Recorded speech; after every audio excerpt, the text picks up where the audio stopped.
ایک صلوات بھیجیں محمد و آل محمد علیہ السلام۔ اعوذ باللہ من الشیطان اللعین الرجیم، بسم اللہ الرحمن الرحیم، الحمد للہ رب العالمین، والعاقبۃ للمتقین، والجنۃ للمؤمنین، والنار للملحدین، والصلاة والسلام علی سید الانبیاء والمرسلین، سیدنا و نبینا و شفیعنا ابی القاسم محمد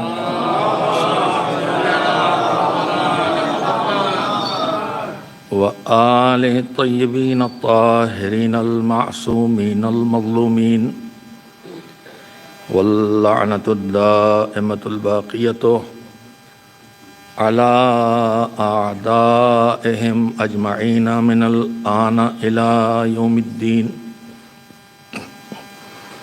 اما بعد فقد قال اللہ سبحانہ وتعالی فی کتابہ المبین وهو اصدق الصادقین وقولہ الحق، بسم اللہ الرحمن الرحیم، انا اعطیناک الکوثر فصل لربک وانحر ان شانئک هو الابتر۔ صلوات بھیجیے محمد و آل محمد۔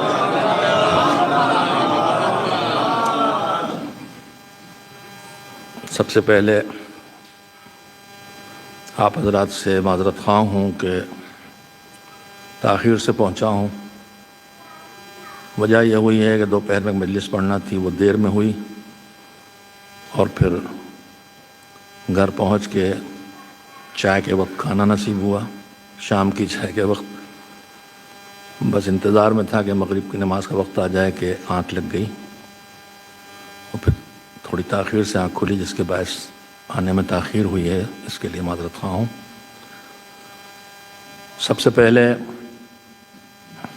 آپ حضرات کی خدمت میں سیدہ کائنات حضرت فاطمۃ الزہرا سلام اللہ علیہا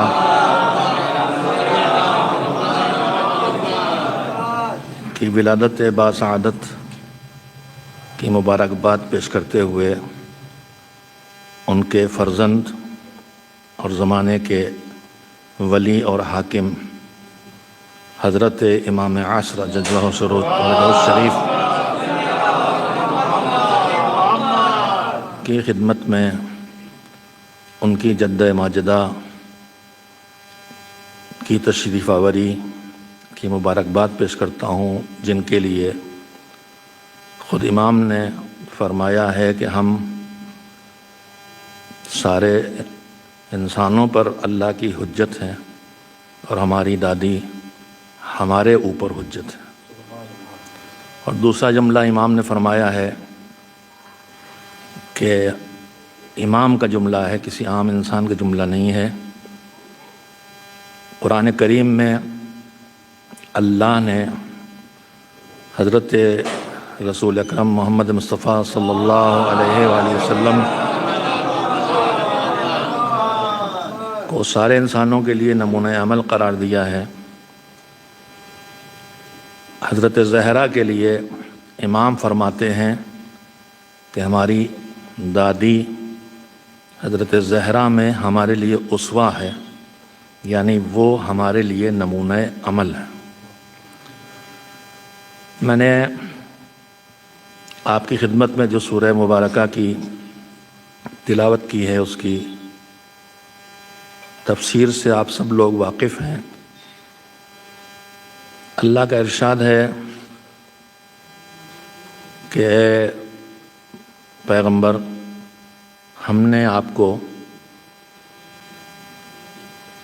کثرت نعمت کی کثرت سے نوازا ہے، اور اس میں نمایاں ترین نعمت اولاد کی کثرت ہے۔ وہ جو حضور کو اپنی اکلوتی بیٹی کے ذریعے ملی۔ اللہ کہتا ہے کہ اتنی بڑی نعمت ہم نے تم کو عطا کی ہے، لہذا اب ہر بندہ جب اسے نعمت ملے تو اسے اللہ کا شکر ادا کرنا ہے۔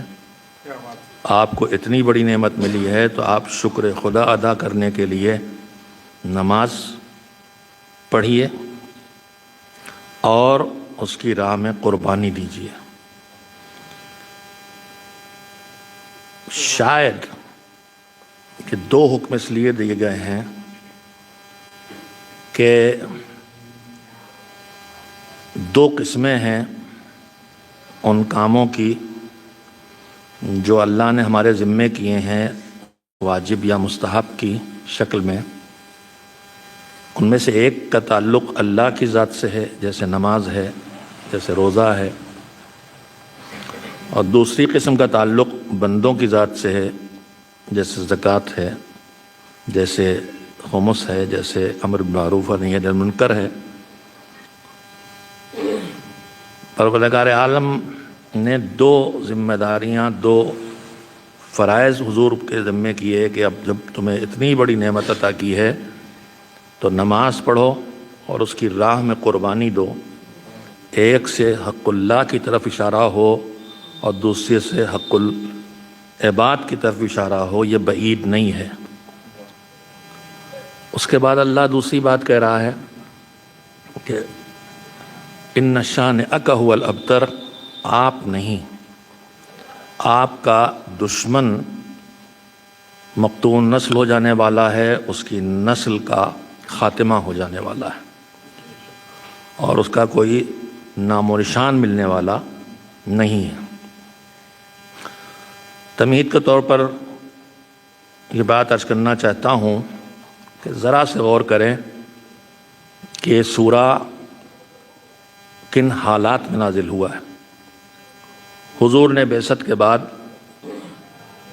جب دین کی تبلیغ شروع کی تو دین کے دشمنوں نے اس دین کو روکنے کی جو تدبیریں ان سے ممکن تھی وہ اپنائیں۔ راستے میں کانٹے بچھانے سے لے کر پتھر مارنے تک، غلاظت ڈالنے تک، جب اس سے نہ روک سکے جسمانی اذیت سے تو الزام تراشی اور بہتان پہ آ گئے۔ اور ہم کو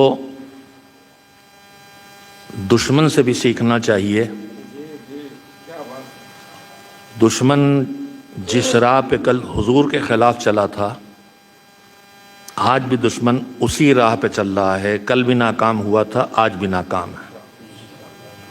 پہلے جسمانی اذیتیں دیں، جب ناکام ہوا تو الزام تراشیاں شروع کر دیں۔ یہ تو جادوگر ہیں، یہ تو ساحر ہیں، یہ تو شاعر ہیں۔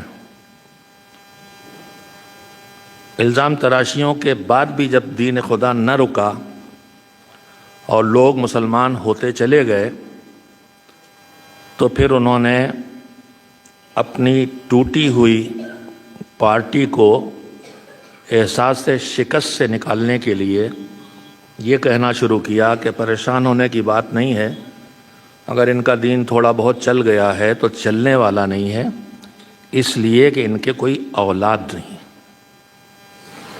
توجہ کریں تو بات عرض کروں گا۔ دشمن نے مرحلہ وار مخالفت کی ہے۔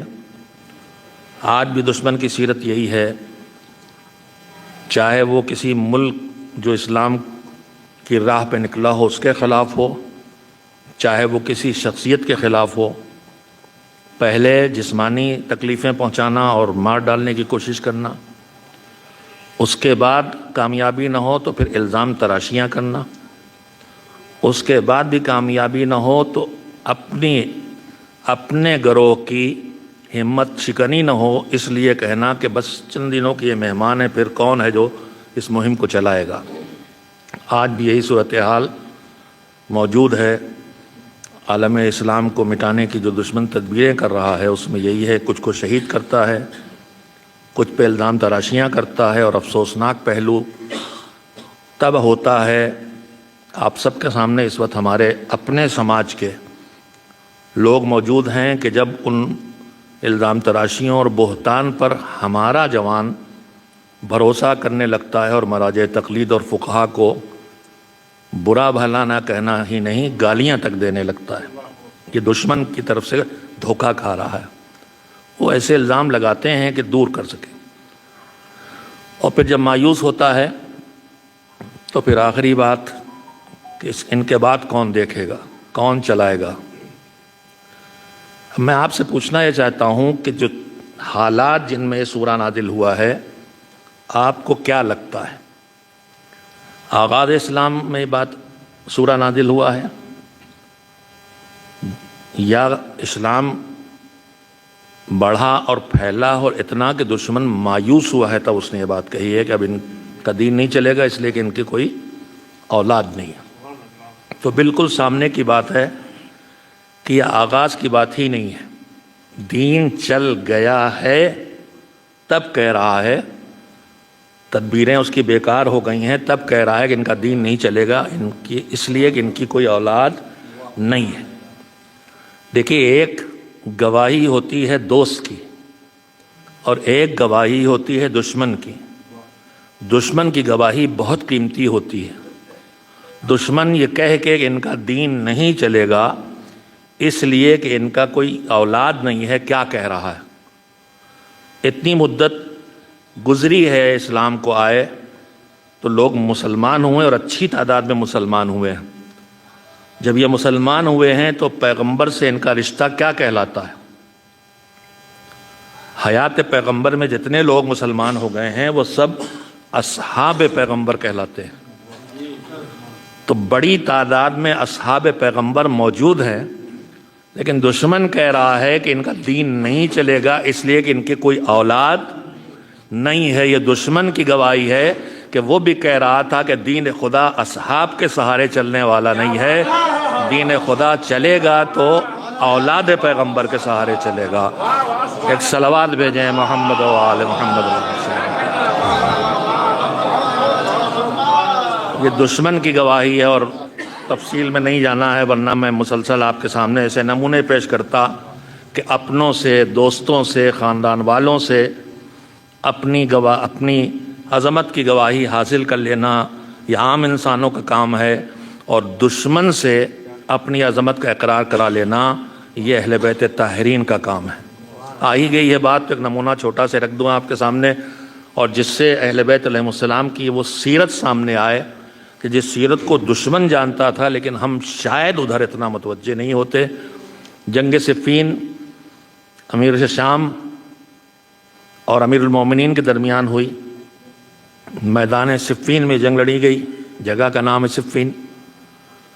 شام کا لشکر امیر المومنین کے لشکر سے پہلے میدان صفین میں پہنچ گیا۔ وہاں پانی کا ایک ہی ذخیرہ تھا، اور وہ چشمہ ہی رہا ہوگا، اس پر شام کے لشکر نے قبضہ کر لیا اور خوشی منانا شروع کر دی کہ اب ہمیں لڑے بغیر کوئی لڑائی نہیں ہوگی، اس لیے کہ پانی پہ ہمارا قبضہ ہے، اور یا تو علی کا لشکر پیاس سے مر جائے گا یا واپس ہار چلا جائے گا، پانی نہیں ملے گا۔ مولا لشکر کو لے کے پہنچے تو امام کے لشکر میں بھی بے چینی پیدا ہوئی کہ پانی تو دشمن کے قبضے میں چلا گیا، اب ہم کیا کریں گے؟ تو امام نے خطبہ دیا اور انہیں جوش دلایا، اور ایک چھوٹا سے رسالہ گیا اور حملہ کر کے دشمن سے پانی کا قبضہ حاصل کر لیا۔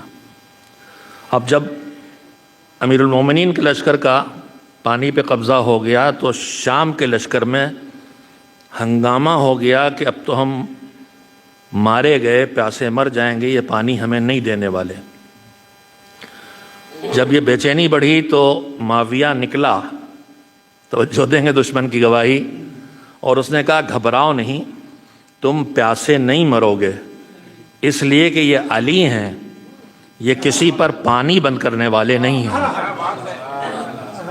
دشمن کی گواہی ایک غور کریں اور آپ تاریخ پر تو قدم قدم پہ ان کی فضیلتوں کا اقرار اللہ، یہ الہی انتظام کے علاوہ کچھ نہیں ہے، کہ جب چھپانے کی مہم چل رہی ہے تو اسی قلم سے، اسی زبان سے جو چھپانے کی مہم پہ لگایا گیا ہے، اسی قلم اور اسی زبان سے عظمت کا تذکرہ کراتا رہا، اور صدیوں کی حکومت کی کوششوں کے باوجود الہی انتظام کے نتیجے میں آج بھی عظمت کے منارے موجود ہیں جو ہدایت کا ذریعہ بنے ہوئے ہیں۔ ایک صلوات بھیجے محمد و آل محمد علیہ السلام۔ وہ دشمن کی گواہی کہ کثرت اللہ دین کو چلائے گا تو اولاد سے چلائے گا، وہ اولاد جس سے دین چلا ہے وہ حضور کو حضرت زہرا کے ذریعہ حاصل ہوئی ہے۔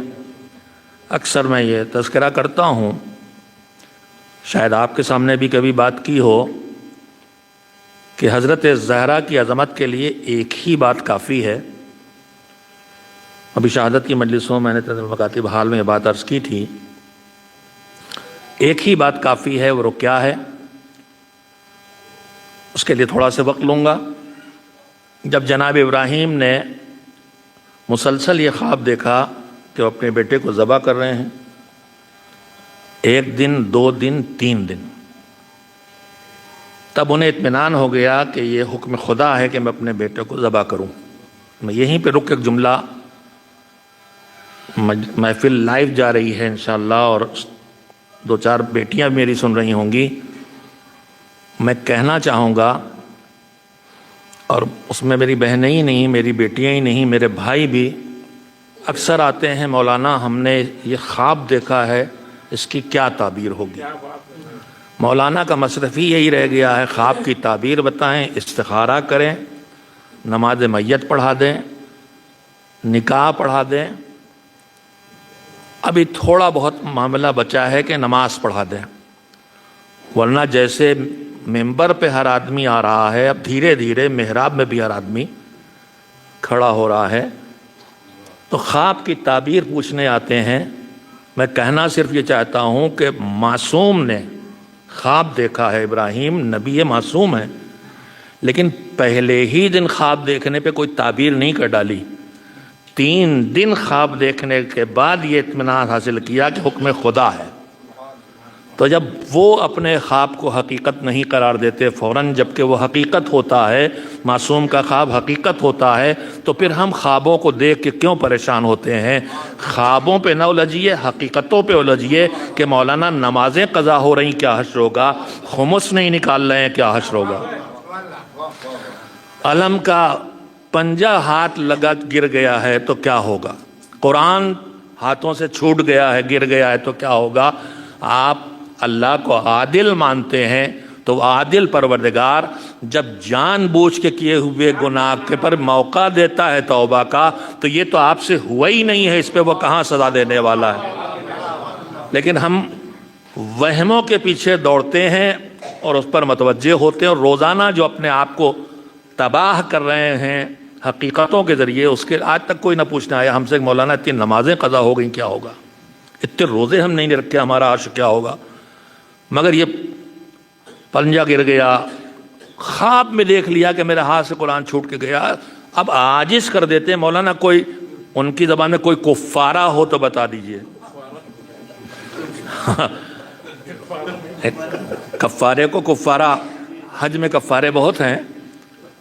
علامہ طالب جوہری کہیں بیٹھے تھے کسی مراجع میں سے کسی کے آفس میں، حج میں مکے میں، تو ایک صاحب آئے، کہنے لگے کہ ہم بتائیے کچھ، انہوں نے کوئی غلطی اپنی ہم سے غلطی ہوئی ہے، اس کا کفارہ کیا ہوگا؟ تو علامہ طالب جوہری اللہ ان کے مغفرت کرے، رحمت سے نوازے، کہنے لگے احوت یہ ہے کہ ایک بکرے کو ایک صلوات بھیجیں محمد و آل محمد۔ 2-4 آدمی صلوات بھیجیں، محفل ہے بھائی۔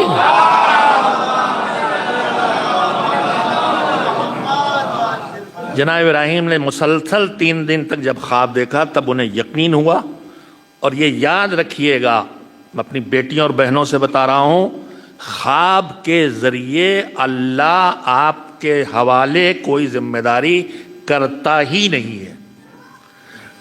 حتیٰ کہ جتنا دین آیا ہے، جو پورا دین آیا، خدا کی کتاب کے خلاف لکھی ہوئی کتاب کو مصنف کے ہاتھوں جلوہ دینا، یہ معصوم کا کام ہے۔ وہ بہکا تھا مگر عالم تھا۔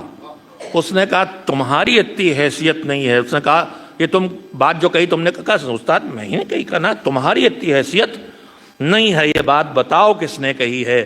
تو اس نے بتایا کہ کس نے اس کو یہ طریقہ سکھایا ہے۔ اس نے کہا کہ بے شک وہ ایسے استدلال کے حقدار ہیں اور اس طرح استدلال کر سکتے تھے۔ تو میں بات آئی تو میں نے کہہ دی کہ جب دین سکھایا جاتا ہے، دین بتایا جاتا ہے، تو جو دین کے جس حصے پہ عمل پیرا نہ ہو، وہ قابلیت والے لوگ جو دانشور طبقے سے اپنے کو جوڑ کے رکھتے ہیں، حالانکہ وہ دانشور ہوتے تو ایسی نامعقول بات نہ کہتے، وہ کہتے ہیں کہ صاحب ہماری سمجھ میں نہیں آیا، اور سمجھ میں نہیں آیا ہے تو عمل نہیں کریں گے۔ خطیب اعظم کہتے تھے کہ اللہ کا حکم جناب ابراہیم کو ملا کہ اسماعیل کو ذبح کرو۔ اسماعیل ہیں کون؟ اللہ نے جناب ابراہیم کو 90 سال تک اولاد نہیں دی۔ 90 سال کے بعد نہ جانے کتنی دعاؤں کے نتیجے میں جناب اسماعیل کی ولادت ہوئی، اور ابھی نوجوانی کی طرف بڑھ رہے ہیں تو حکم ہے کہ اسے ذبح کر ڈالو۔ اب یہ بتائیے یہ حکم سمجھ میں آنے والا ہے؟ سہارے کو اپنے ہاتھوں سے ذبح کر دے، اور وہ بھی نبی کو ذبح کر دے؟ کہیں سے حکم سمجھ میں آنے والا ہے؟ لیکن وہ یہ فرماتے تھے خطیب اعظم سراح کہ اگر جناب ابراہیم یہ کہہ کے کہ مجھے یہ حکم سمجھ میں نہیں آ رہا ہے، حکم خدا پہ عمل نہ کرتے تو فائدے میں رہتے، یا اللہ کے حکم پہ اعتماد کر کے ابراہیم نے اسماعیل کو ذبح کیا تو فائدے میں رہے۔ شاید آپ متوجہ نہیں ہوئے، اگر ذبح نہ کرتے تو خدا کے نافرمان بندے کہلاتے، حکم خدا پہ عمل کیا تو بیٹا بھی بچ گیا اور خود اللہ کے مطیع و فرمانبردار بندے بن گئے، اور اللہ نے ان کو اپنا خلیل بنا لیا۔ تو ہمارا کام ہے حکم خدا پہ عمل کرنا، اور اللہ کا کام ہے ہمیں نقصان سے بچاتے جانا اور فائدے تک پہنچاتے چلے جانا۔ ایک صلوات بھیجیں محمد و آل محمد علیہ السلام۔ جناب ابراہیم لے کے نکلے ذبح کرنے کے لیے، تو وہ کہ جب اللہ کی عدالت پر شبہ کا شکار ہو کے حکم خدا پر عمل سے جس نے انکار کیا تھا، یعنی شیطان۔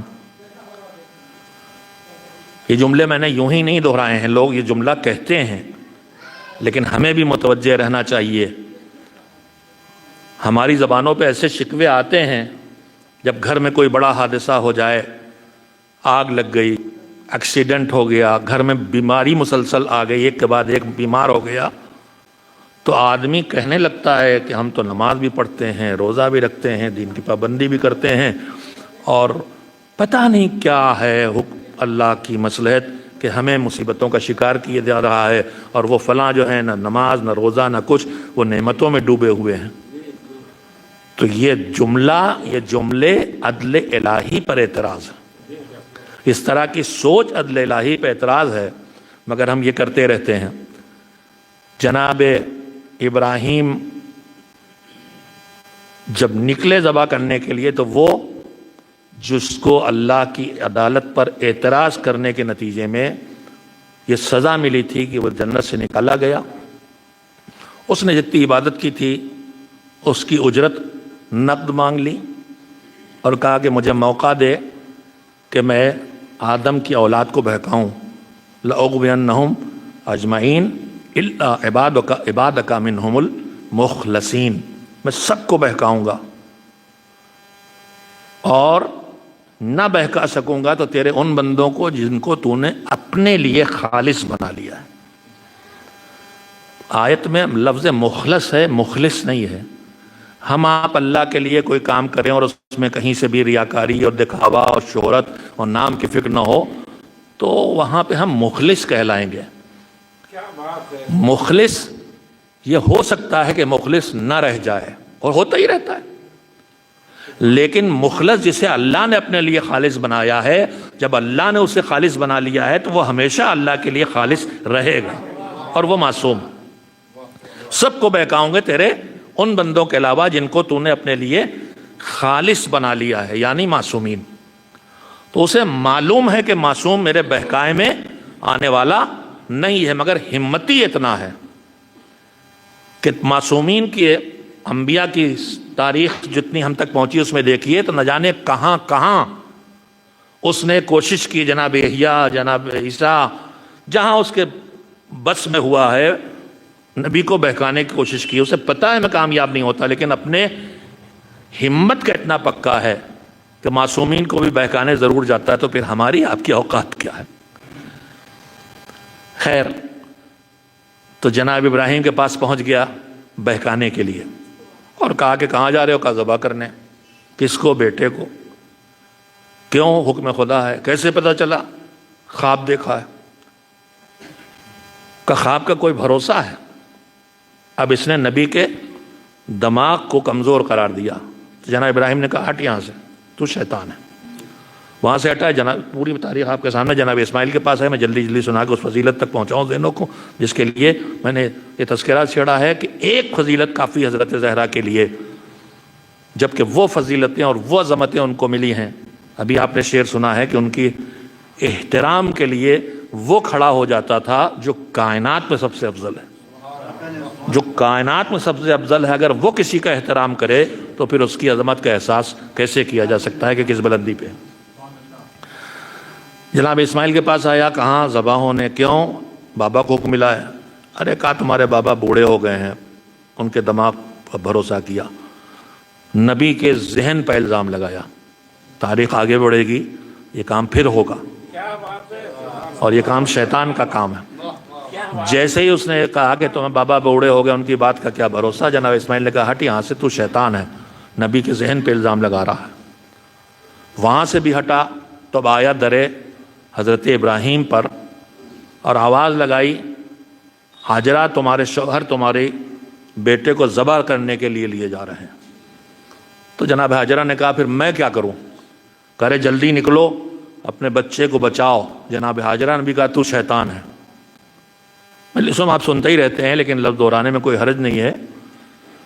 جناب ہاجرہ نے کیسے پہچانا کہ شیطان ہے؟ جناب ہاجرہ نے ایسے پہچانا کہ نبی کی بیوی کو گھر سے نکال رہا تھا، تو جو نبی کی بیوی کو گھر سے باہر لانے کی کوشش کرے وہ انسان نہیں، وہ شیطان ہے۔ وہاں سے بھی ہٹا وہ۔ اب جو ہٹا تو شیطان سوچ رہا ہے کہ ابراہیم نہیں بہکے، معصوم تھے، نبی تھے، اسماعیل نہیں بہکائے میں آئے، نبی ہیں اور معصوم ہیں، مگر یہ ہاجرہ کیوں نہیں بہکی؟ یہ تو معصومہ نہیں ہے۔ اگر یہ معصوم کی بیوی ہیں تو شیطان دیکھ رہا ہے کہ ابھی زیادہ وقت نہیں گزرا ہے، لوط کی بیوی کو بہکا لیا، جناب لوط کی بیوی کو، اور تھوڑا پیچھے جائیں تو جناب نوح کی بیوی کو بہکا لیا، مستقبل میں جائیں گے تو پھر دیکھ رہا ہے کہ اور بھی ہم یہ کارنامہ پھر انجام دیں گے۔ تو ماضی اور مستقبل دونوں شیطان سے کہہ رہے ہیں کہ نبی کی بیوی بہکی، یہ کیوں نہیں بہکی؟ بس اب میں وہاں آ گیا جہاں کے لیے میں نے تذکرہ کیا تھا۔ شیطانی دماغ اس مسئلے کو حل نہیں کر سکتا ہے کہ ہاجرہ کیوں نہیں بہکی، اس کو صرف ایمانی دماغ حل کر سکتا ہے۔ جناب نوح کی زوجہ بہک گئیں اس لیے کہ وہ صرف معصوم کی زوجہ اور بیوی تھیں۔ جناب لوط کی زوجہ بہک گئی اس لیے کہ وہ صرف معصوم کی بیوی تھیں، مگر ہاجرہ نہیں بہکیں اس لیے کہ وہ صرف معصوم کی زوجہ نہیں ہیں، وہ معصوم کی ماں بھی ہیں، وہ معصوم کی ماں بھی ہے۔ تو زوجہ معصوم بہک سکتی ہے لیکن معصوم کی ماں نہیں بہک سکتی۔ اب بتاؤ اس خاتون کی عظمت کیا ہوگی جب ایک معصوم کی ماں کی عظمت یہ ہے، تو جو 11 معصوموں کی ماں زہرا ہے اس کی عظمت کیا ہوگی؟ ایک صلوات بھیجیں محمد و آل محمد علیہ السلام۔ کتنی محترم 11 معصوموں کی ماں، اور وہ معصوم جو صرف معصوم نہیں ہیں، جن کے ذمے ہدایت کی ذمہ داری ہے اور قیامت تک ہدایت کی ذمہ داری ہے۔ یہ ایک رخ تھا جو میں نے عرض کیا، اور اب ایک دوسرا رخ